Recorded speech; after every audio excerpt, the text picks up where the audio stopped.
It's an honor to be here. On behalf of the West Melbourne Police Department, Christina and Brandon Navedo and family, we would like to welcome everyone and thank you for taking the time to be here this morning. Today, we honor and celebrate the life of Captain Carlos Navedo. We'll have the opportunity to hear from his family, blood and blue, how Carlos has impacted the lives of so many and the many loving and fun memories we have all shared. We will first welcome Carlos' niece, Jaleesa, to share her memories.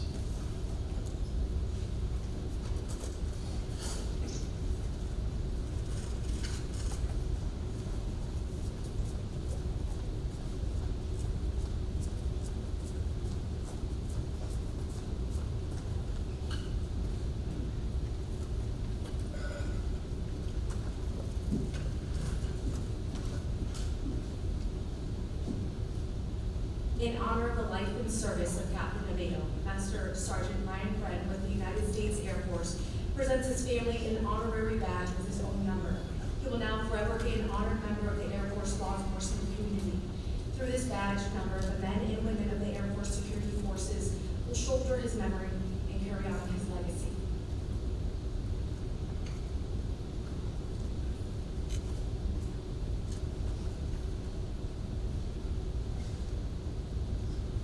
My name is Jaleesa. I'm Carlos' niece. I'll be sharing a few words of how his family will remember him. Carlos was a runner.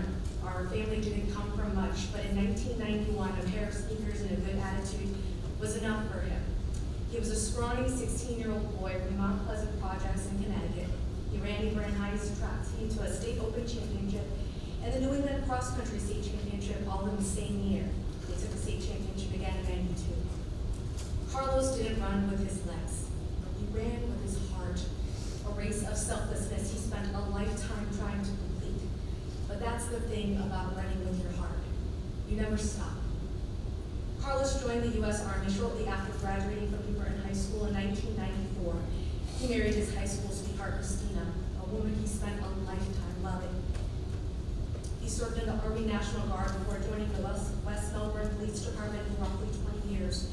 Through those years with the PD, Carlos had many titles: sergeant, lieutenant, captain.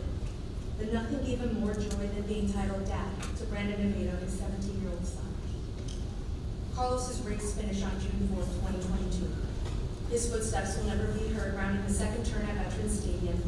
His quiet but meaningful words will never echo through the halls of the police station, but his unconditional kindness and genuine heart will live on those who love him most. Carlos made it through life's greatest marathon with his wife Christina and his son Brandon by his side. His parents Gladys and Gregorio, as well as his siblings Gladys, Gloria, Glenda, Pablo, and Enid, were never too far away. Through the last week, one memory keeps popping up in my head as I think about my uncle. It's a moment from a few years ago at my late grandmother's funeral. People were getting up to speak, share memories, and Tio Gala went up and started his speech. He made a comment along the lines of, as a police officer, I oftentimes meet people on the worst days of their lives. My niece Jaleesa understands this. And I remember looking around the room and thinking, Theo, I don't think people understand this, but I got it. As a reporter chasing breaking news, we traded war stories whenever we saw each other. It was our tragic bond bearing witness to heartbreak, seeing people on the worst days of their lives and trying to find the words to make it better. Carlos was good at that. He was a helper. He was a person you could always rely on. He showed his love through action, through questions, through mere presence. And that is something his family will always value. I don't have Gilgala to look at during this speech today, but I know I have dozens of his brothers and sisters who understand that tragic bond. Today I ask you to lean on one another. Remember the great man, great officer taken from us far too soon, and honor him the best way you know how. Carlos's race may be over, but boy did he win. A lifetime of service, faith, and love will do that.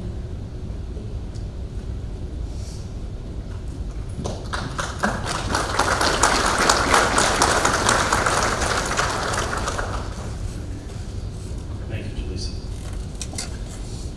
Next, we'd like to hear from Chief of Police of the West Melbourne Police Department, Chief Richard Wiley.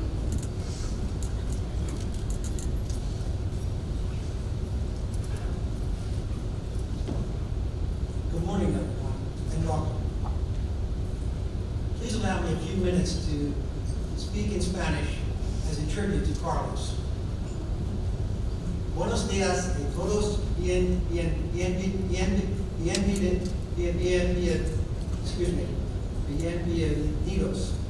¿A qué tal? Espero que entiendan mi español. Mi más sentido resume por su pérdida. Lo siento mucho. Carlos siempre estará conmigo en mi corazón. Todos amamos mucho de Carlos. Vamos a esperarlo siempre. Entiendo por la que están pasando, porque todos somos parte de la misma familia. Muchas gracias. Interesting enough, I'm standing here and I have a prepared speech, so if I go off track a little bit, please don't worry about it. You won't know. So when I first came to the police department 10 years ago, Carlos was a sergeant who worked patrol. And Carlos had a tremendous sense of humor. And he was very subtle, but also very obvious. And we had, since he was in CID, we had a crime meeting once a week. And during the crime meeting, I was asking the questions the chief would always ask. Did you go to the crime scene, to the detectives? And I was getting no. I didn't go to the crime scene, and I couldn't figure that out. I was perplexed. And I thought to myself, well, why aren't they going to the crime scene? Carlos is in charge of them now. Things have got to change. And I asked one of the detectives, so I'm not going to mention his name, Tony Romano. I said, did you go to the crime scene? And he said, yes, I did. And I said, well, what did you do? He said, well, I actually drove by it. And I thought to myself, wow, he drove by the crime scene. He didn't even go there. So that wasn't going to work for me. So after the meeting, me and Carlos had a chat. We decided, and I told Carlos this. I said, Carlos, trick or treat. And Carlos looked at me perplexed. He was wondering, what does trick or treat mean? I said, the trick is they go to the crime scene. The treat is they keep their job at CID and don't get put back on patrol. So Carlos cracked up laughing. He thought that was so funny. And for 10 years, we've been using that little catchphrase all the time. And I remember recently, Carlos came to me and said that he wanted to send an officer to a SWAT school. It wasn't budgeted for. And if anybody knows our city manager, Mr. Morgan, it ain't gonna happen. And so he said, I want to call Mr. Morgan. I said, yeah, you're gonna call him. I'm gonna sit there and listen. We put him on speaker. Carlos called Mr. Morgan and ran it down to Mr. Morgan. Lo and behold, Mr. Morgan said, no, it wasn't budgeted for, it ain't happening. And I thought to myself, wow, I knew that was going to happen. Carlos looked at me and put his thumb up. I'm like, whatever, dude, you're not going to get this to happen. Mr. Morgan is not going to budge. So he left, and he came back in a little while. And he said, Chief, I have an idea, and I think it's going to work. He contacted the trainer of the SWAT school, and apparently somebody dropped out and already paid for it, and there was no refunds. So he asked him, could we still send an officer? And we did. Well, Carlos was very excited about that because our SWAT team, we call it SRT, really is something very big for Carlos, very important. And the thing about it is, when we had to call Mr. Morgan back, so we ended up doing that. And it was with great pleasure I sat there and listened. And he said to Mr. Morgan, he said, can we send this officer to SWAT school? And I thought Mr. Morgan's still going to say no, just because he can. And he said yes. That's a no-brainer, he said. Send him, it doesn't cost the city nothing. Before we hung up on that call, Carlos said, trick or treat, Mr. Morgan. And I thought to myself, oh, it's not Halloween. And Mr. Morgan probably had no idea what he was talking about. I quickly hung up. So we broke up laughing, and I said, Carlos, what's wrong with you? And Carlos had a very interesting way when he would always smiling at me. And I'm like, what is he smiling at me for all the time? And then I would smile back because I couldn't help it. He was such a likable person. And I'll tell you this too, he had a big heart. And I want to tell you a quick story about something he did that I thought was kind of interesting. we had a homeless guy walk into our lobby, and he was really upset. And the officer and the technicians that worked there didn't know how to handle this individual. So I was walking through the lobby, Carlos was walking through the lobby, and we talked to this individual and said, hey, what's going on? He said, someone stole my sleeping bag at a homeless camp. So Carlos said, okay. So we brought him inside, sat him down, had a conversation with him. Well, we looked at his background and we found out that he used to live with his grandmother. And apparently something happened in his life. We believe that, he was a substance abuser. And he left the house and he was gone for approximately a year. We called the grandmother, she came in, she was very excited that we found him. And she said to us, she would do anything to get him back, to sort of rescue him from the street. So he wasn't going to go for it. And Carlos said, listen, I have the sleeping bag, and I'm going to give it to you. And I said, wow, Carlos, that's pretty cool. So Carlos went back to his office, brought out this brand new sleeping bag, and unrolled it. Well, this gentleman walked up, he inspected it like he was at Walmart, and he was going to purchase it. And I thought to myself, this is kind of interesting. So Carlos said to him, he says, you go home with your grandmother, and she will help you, and you can have that sleeping bag. And he took it. He took the sleeping bag. So a couple weeks later, I called the individual to talk to him. Well, his grandmother answered the phone. And I said, what is going on with him at this point? How's he doing? Because I was very concerned about it. She said, well, interesting enough, we got him into a rehab program, number one. Number two, he sleeps in the sleeping bag every night on the floor. So I thought to myself, that's pretty cool. There was something that Carlos did and touched someone's life. I have a lot of stories like that I can tell you about Carlos. His sense of humor, his humanity side, his compassion for people. It goes on and on and on. But let's talk about his career. He had a fabulous career, and he multitasked many things in our organization. One of the things that was very important to Carlos was being professional. He always looked sharp. I was jealous of him a little bit. But I realized that he was the poster child for our organization. He came on at a very early age. He was a sergeant, like I told you, in CID, but he was also on patrol. He was a lieutenant. I promoted him right away, as soon as I could, 2 years later, to a patrol lieutenant. And he worked the street diligently, every day. And then I guess what he really liked the most was investigations. He was good at it. I put him as the commander of CID.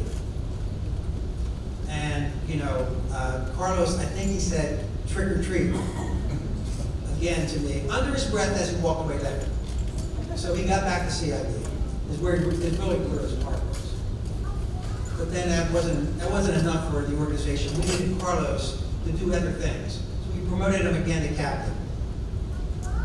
And so he was an excellent captain and went to patrol, which is the biggest division in our organization.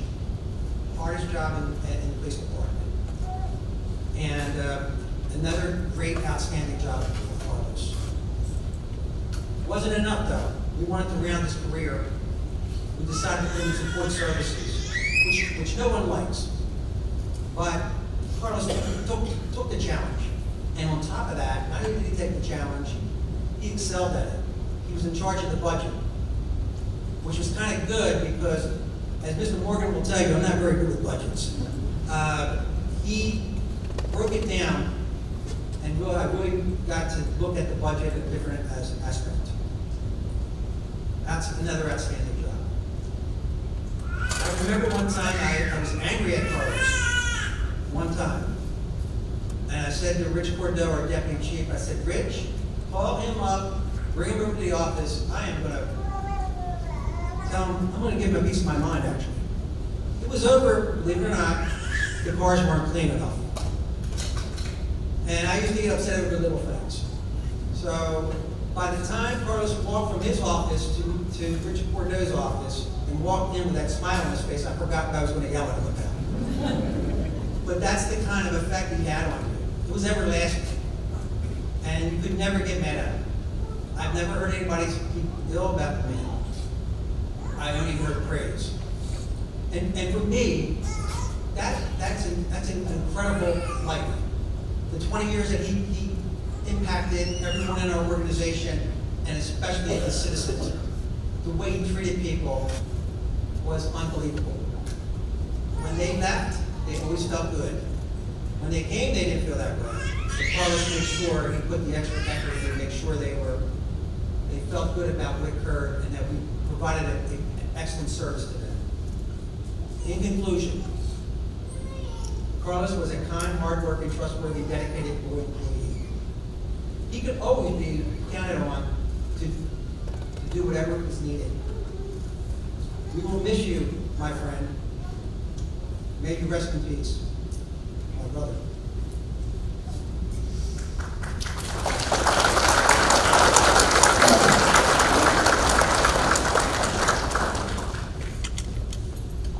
Thank you, Chief. We'd like now to welcome the aforementioned Lieutenant Antonio Romano from the West Melbourne Police Department to the stage.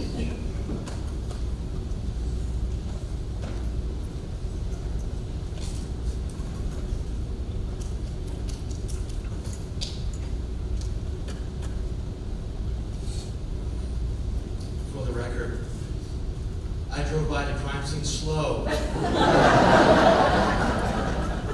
So it counts.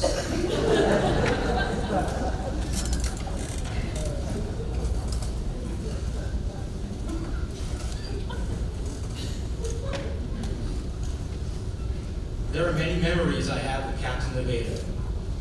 I will share a few of them with you. I remember the first time I met Carlos. He was in a shirt and tie, sweet leather holster, and a leather magazine pouch. He looked squared away. He asked me several questions, like where I was from, what I did before I applied to be a police officer with West Melbourne. I told him I was in the Army and originally from Connecticut. We hit it off from the very beginning because he was also in the Army and from Connecticut. Several days later, at the beginning of my police orientation, I was going to be tased because in West Melbourne, when you're issued a department taser, you are tased with the same taser that will be issued to you. I saw Carlos again. This time, he had a really nice camera on his neck. Something you would see professionals use. Carlos and other police officers were in the room when I was being tased. About an hour later, Carlos met me and gave me a CD. As he gave me the CD, he smiled and could not hold back his laughter. He said, "This is for you." The CD had a pre-made label on it that he made with my name and what the CD contained. The CD contained video he took of my tasing. I guess it was so entertaining, he had to put on a CD for me. To this day, I still have that CD he gave me. I will never forget his smile as he gave me that CD. A few years later, I became a detective. I took Carlos' spot investigation because he was going back to the road as a patrol sergeant. During that transition, I was able to shadow Carlos, and he showed me several resources to assist me in my new journey. Several months later, a suspect was arrested in Miami based on an arrest warrant Carlos issued when he was a detective. The suspect fled the country, and when he returned, he was picked up by Carlos' warrant. I was tasked to travel to Miami in order to interview the suspect. Carlos was asked if he wanted to join me. Without hesitation, Carlos said he would go with me. During our travel down to Miami, we spoke about tactics and scenarios we may encounter during our interview. We met with the suspect, and after about 45 minutes of talking with him, he wanted to pray and confess the sins he committed. He wanted us to bow our heads as he prayed. So we bowed our heads. I quickly raised my head, and with one eye open, I looked over at Carlos. I noticed his head was up, and he had one eye open too. We both looked at the suspect, and his head was up. Carlos and I started to laugh, and we knew this interview was over. On the drive back home, Carlos and I spoke about what just happened and how funny it turned out. I learned a lot from him. As I grew up in the agency, I had Carlos as a supervisor when I was a sergeant and when I became a lieutenant. I knew, without any hesitation, he had my back. If there was a situation where I had to take a hold of someone's arm, seconds later, he was there on the other side of me, grabbing a hold of the other person's arm. I will miss our conversations. I will miss his sense of humor. He loved to laugh and tell jokes. We love you, Carlos. May you rest in peace.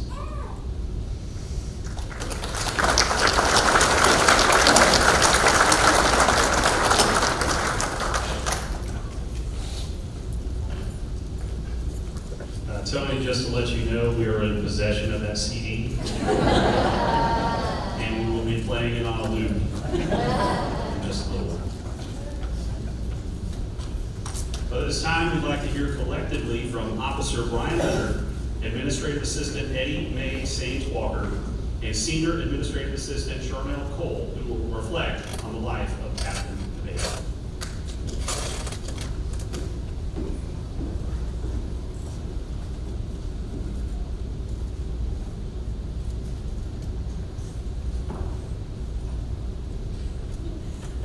My name is Eddie Mae, and I am Captain Navedo's Administrative Assistant. My name is Brian, and I am a West Melbourne Traffic Officer. My name is Charnel, and my name is Charnel, and I'm the Chief's Administrative Assistant. And at one time or another, he was our captain. Have you ever known someone who mastered whatever they did, but yet shared their knowledge with everyone who would listen because they wanted that person to become a master of whatever they wanted to as well? Have you ever known someone that when you walked into their office, you became a priority at that moment, no matter what they were working on, and then they immediately wanted to know how they could help you? Have you ever known someone who genuinely wanted to know the answer to the age-old question, how are you? And then they were determined to help you in any way they could without hesitation. Have you ever known someone who, when they completed something, even though it was well enough, they needed it to be exceptional, and even then, they questioned if that was good enough? Have you ever known someone who was a great philosopher and was constantly listened to stories and studied to make themselves better? Yes. He talked and shared stories about His CID and SRT days, Home inspecting. where to take our cars for repair work, our sons, Tupac, and all genres of music. Hairstyles and where to go for a proper fade.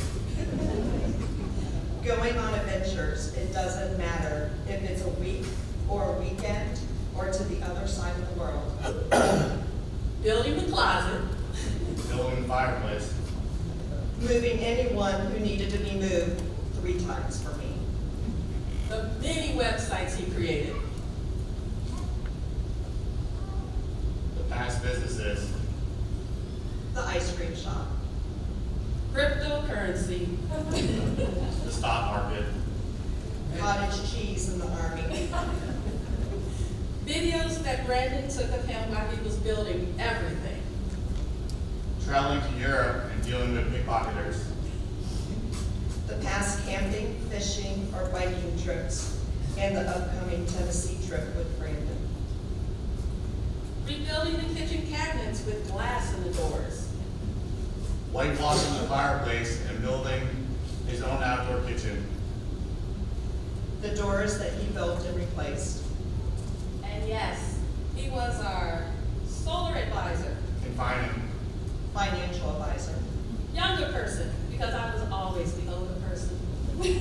role model and mentor, partner in crime, philosopher, therapist, protector, snack provider, brother, encourager, comedian and prankster, the best damn supervisor, he was the greatest cheerleader, he was my friend, he's my friend. he was my friend. and He will always be our captain. So take the cruise, Go on the trip. Fall in love. and as Captain would say to all of us, live your life and do what you have to do.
And now we will hear from Captain Navedo's former partner, retired Detective Barbara Smith.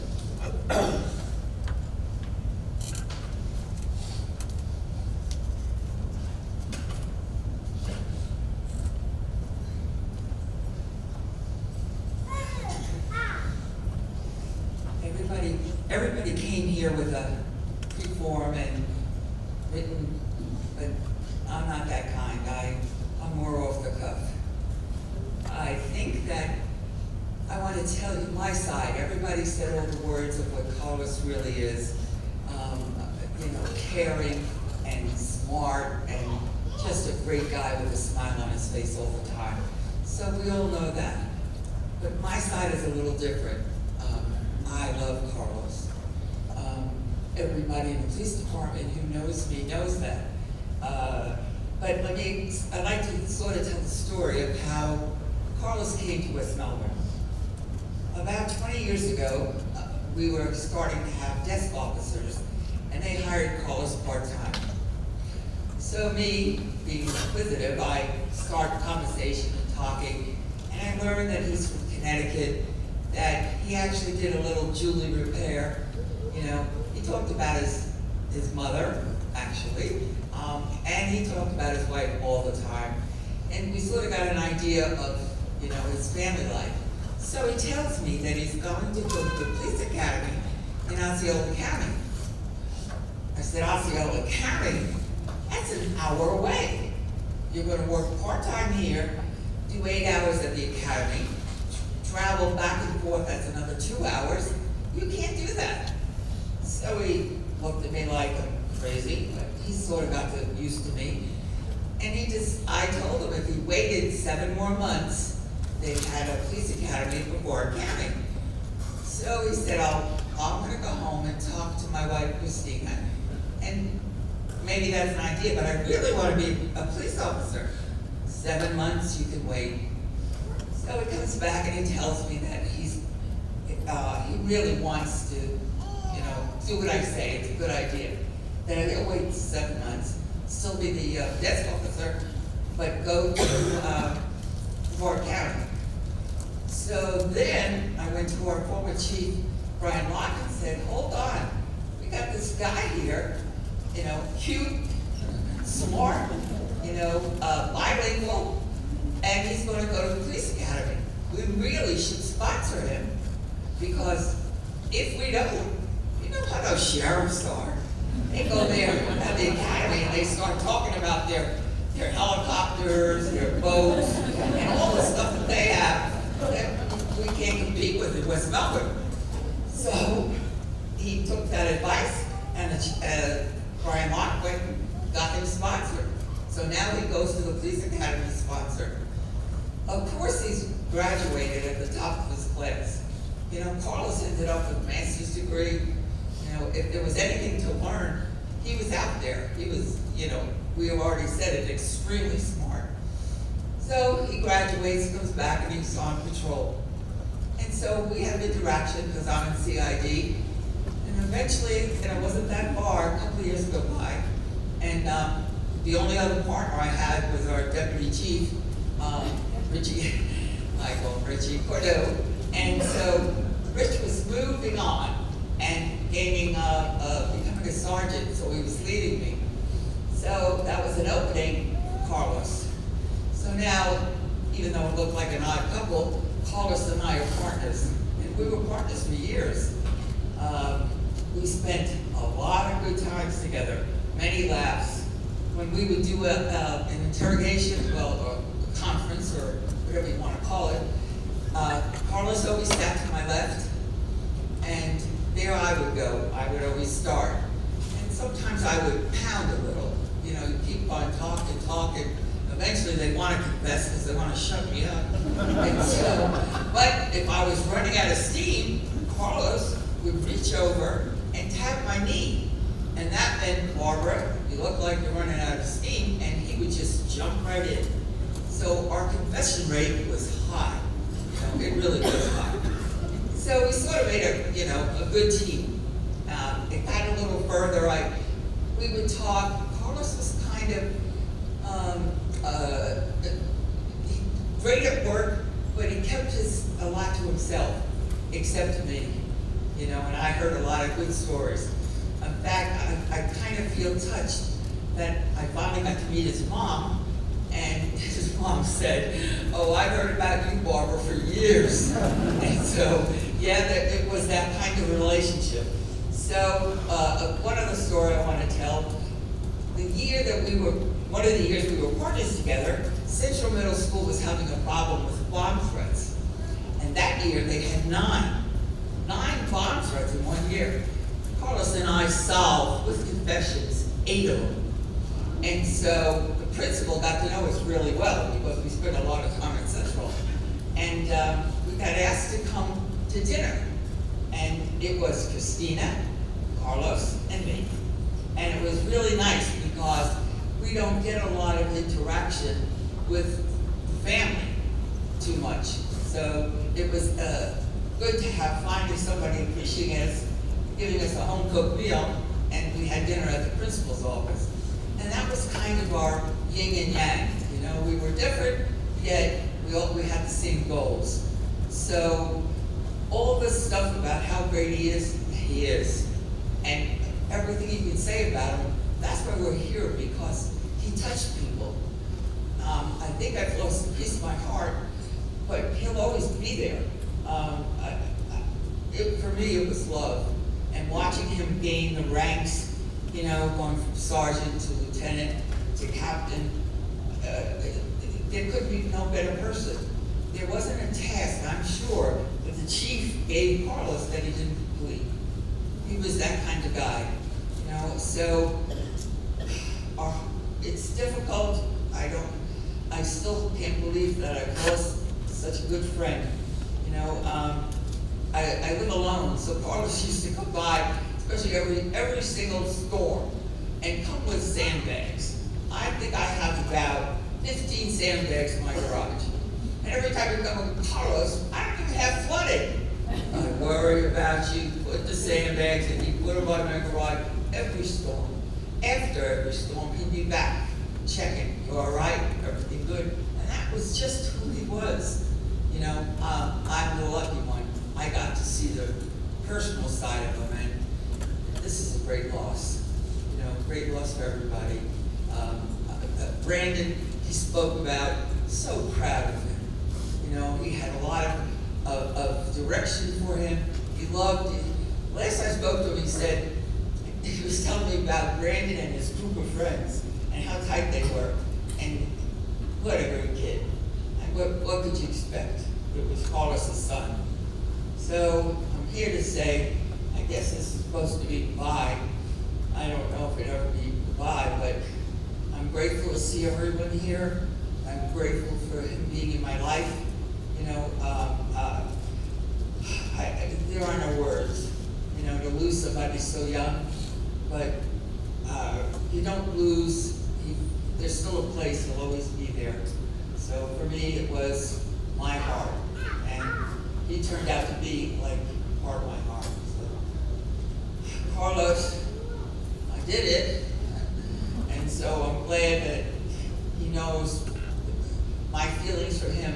I know he felt the same for me, you know. And like I say, I'll end with, I was on city council, and for 8 years, whenever he would come in, he'd be in full uniform. One thing you could be assured of, Carlos is going to walk across that room and kiss me on my cheek. Every single time I got a kiss from Carlos. You know, I loved him, he loved me, and now we're at a loss, but we're better for all the jokes and all the stuff he taught everybody. All of us, especially in West Melbourne, are better people for having him in our lives. You know, Carlos, I love you.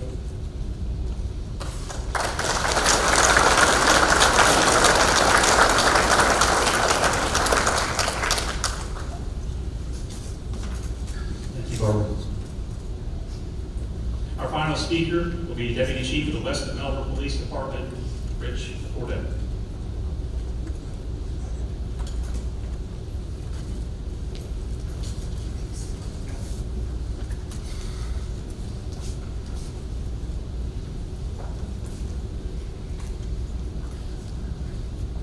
everybody.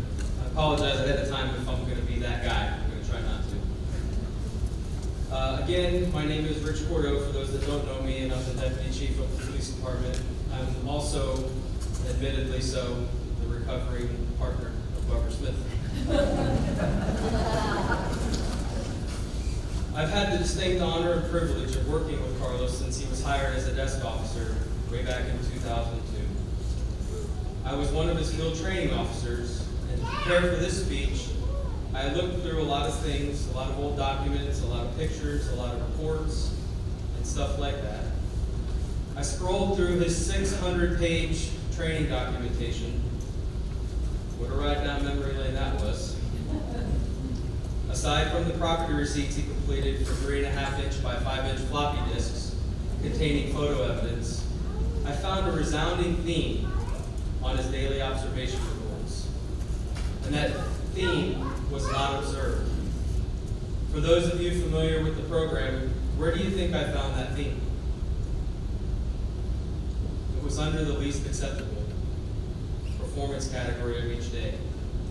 And when me, or Joe Jones, or the late Rick Miller did have the least acceptable, it was a real stretch for us to find something.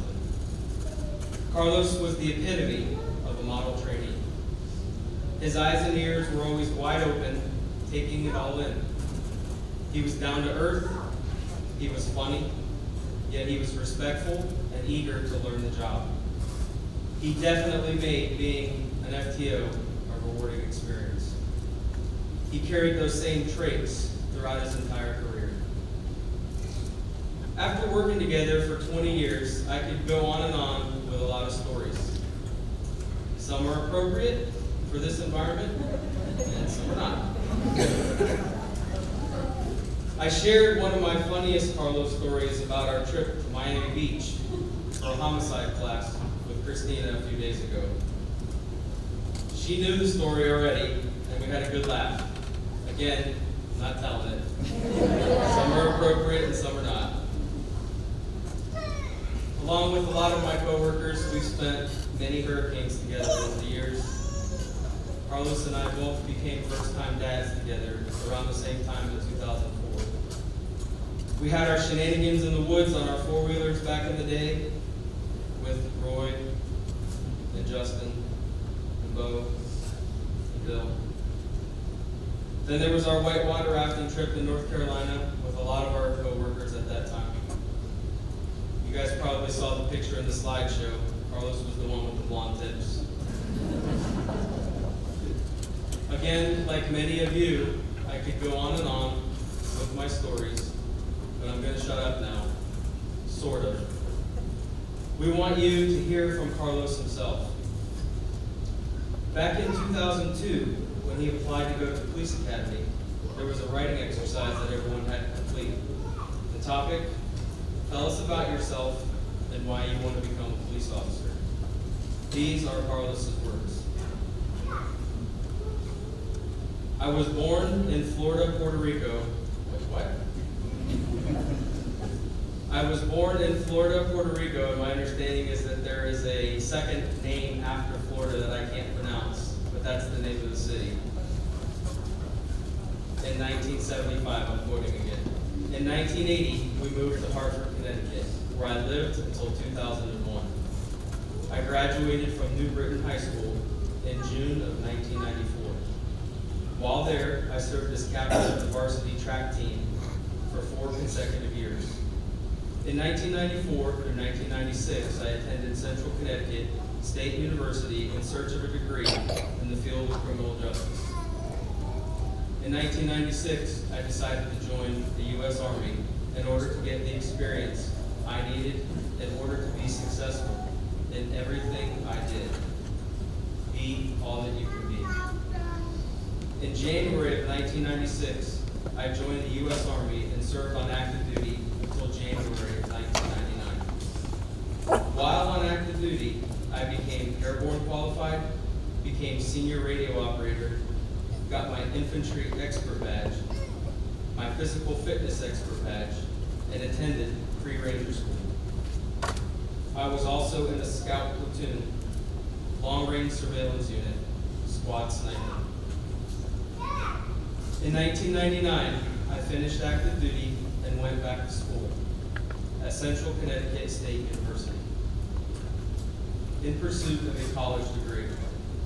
In 2001, I moved to the state of Florida, and since then, have been hired by a local agency, the West Melbourne Police Department. There, I have discovered that the field of law enforcement is what I would like to do. I have met great people where I work and would like to see myself in their shoes someday, protecting and serving the public.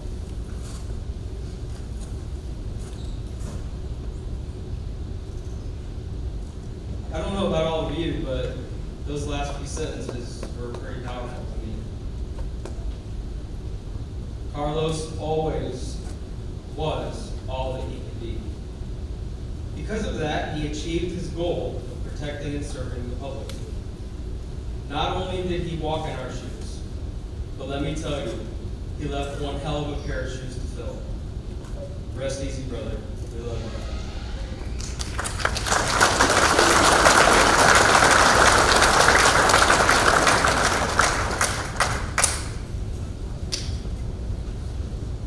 Thank you, Rich. At this time, this concludes the services inside. Again, on behalf of Carlos' family and the West Melbourne Police Department, thank you for making time to honor and celebrate the life of our friend, Captain Carlos Navedo.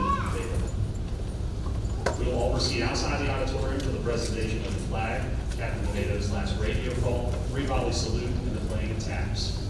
We ask that the family and all law enforcement personnel remain seated at this time. Everyone else, please make your way outside and you will be directed where to go by personnel later.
Now we ask all law enforcement personnel please exit with the exception of the West Melbourne Police personnel. You'll be directed where to go once outside.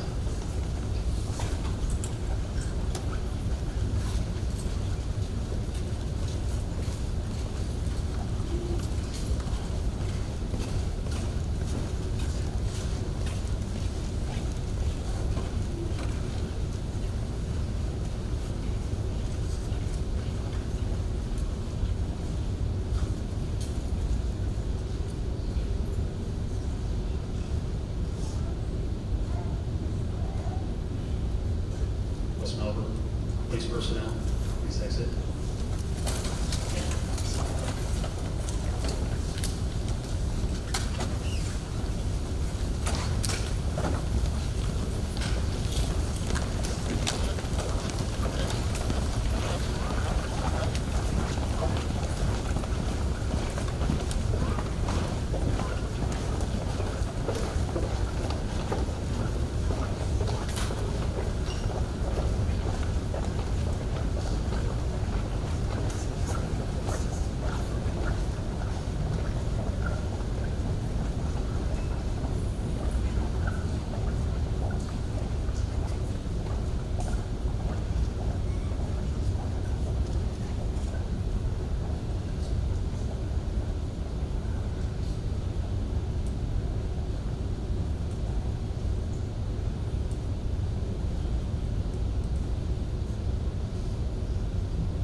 for personnel.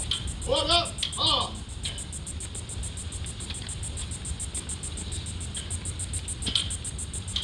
At ease.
Attention, hut.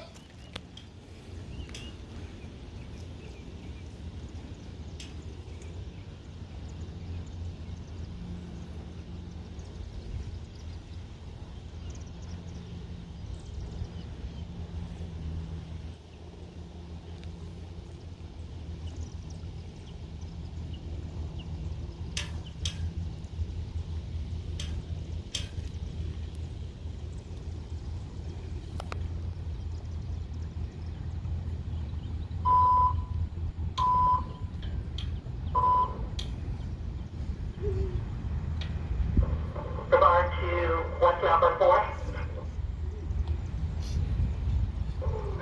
Regard to West Melbourne 4, ID 788. Regard to all units, West Melbourne Police Department, Captain Carlos Navedo, ID 788, has completed his final tour of duty. End of watch, June 4th, 2022.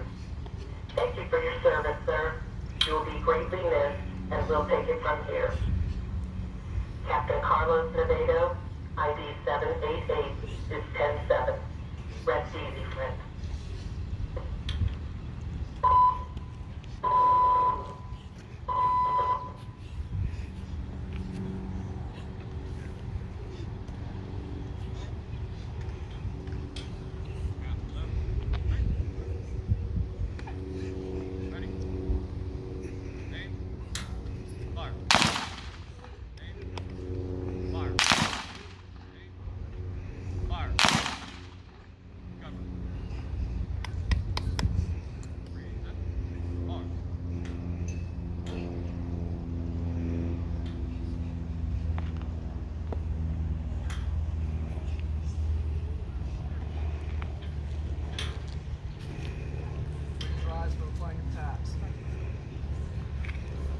All uniformed personnel, present arms.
Order, arms. All uniformed personnel, dismissed.